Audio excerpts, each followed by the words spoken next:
Rickshaw एक किफायती और इको फ्रेंडली परिवहन का माध्यम माना जाता था, लेकिन आज बिना निगरानी के चलते ये ज्यादातर दिल्ली और देश की सड़कों पर अराजकता फैलाते हुए नजर आते हैं। सर, जहां ऑटोज और टैक्सीज के लेकर बहुत सख्त नियम है, वहीं ई रिक्शा धड़ल्ले से बिना किसी नियंत्रण के, बिना किसी जवाबदेही के चले जा रहे हैं। सर, दिल्ली के किसी भी मेट्रो स्टेशन के बाहर देख लीजिए, दिल्ली के किसी भी मार्केट के बाहर देख लीजिए, सैकड़ों की संख्या में ई रिक्शा सड़कों के ऊपर खड़े होकर जाम लगाते हुए दिखेंगे। सर, हम ये नहीं कह रहे कि सारे के सारे ई रिक्शा चालक गलत हैं, पर सच ये है कि बहुत ओवरलोडिंग होती है। एक एक ई रिक्शा में जहां 3 से 4 लोग बैठ सकते हैं, वहां 8 से 10 लोग बिठा दिए जाते हैं। सर, ये ई रिक्शा के स्ट्रक्चर्स ऐसे होते हैं कि अगर हल्का सा बैलेंस बिगड़ा नहीं, पूरी की पूरी गाड़ी पलट जाती है। सर, ये भी देखने को आता है कि बहुत सारे ई रिक्शा ड्राइवर्स, उनके पास ना तो कोई लाइसेंस है, ना ही किसी प्रकार का कोई ट्रेनिंग, रॉन्ग साइड पे चलाते हैं, ओवर स्पीडिंग करते हैं, रेड लाइट तोड़ते हैं, ये सब आम होता जा रहा है। सर, राज्य सरकारों के पास कोई आंकड़े भी नहीं है।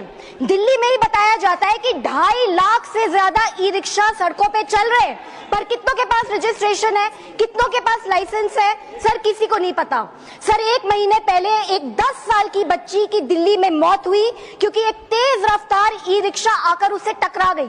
सर, अभी कुछ समय पहले एक 7 साल के बच्चे की भी दिल्ली में मौत हुई क्योंकि एक ई रिक्शा के अवैध चार्जिंग पॉइंट से उसको करंट लग गया। सर, इस तरीके के इंसिडेंट्स बढ़ते चले जा रहे हैं। राज्य सरकारों को चाहिए कि सबसे पहले ई रिक्शा की संख्या को सीमित करें। ई रिक्शा के वाहन और चालक दोनों का लाइसेंसिंग होना चाहिए, रूट निर्धारित होने चाहिए, स्टैंड निर्धारित होने चाहिए।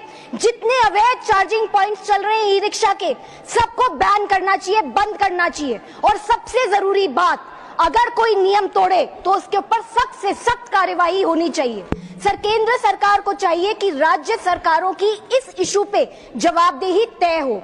सर, हमें सुविधा चाहिए लेकिन सिस्टम के साथ, हमें रफ्तार भी चाहिए लेकिन जिम्मेदारी के साथ, और सबसे बड़ी बात सर, हमें प्रगति चाहिए लेकिन किसी की जिंदगी की कीमत पे नहीं। जय हिंद।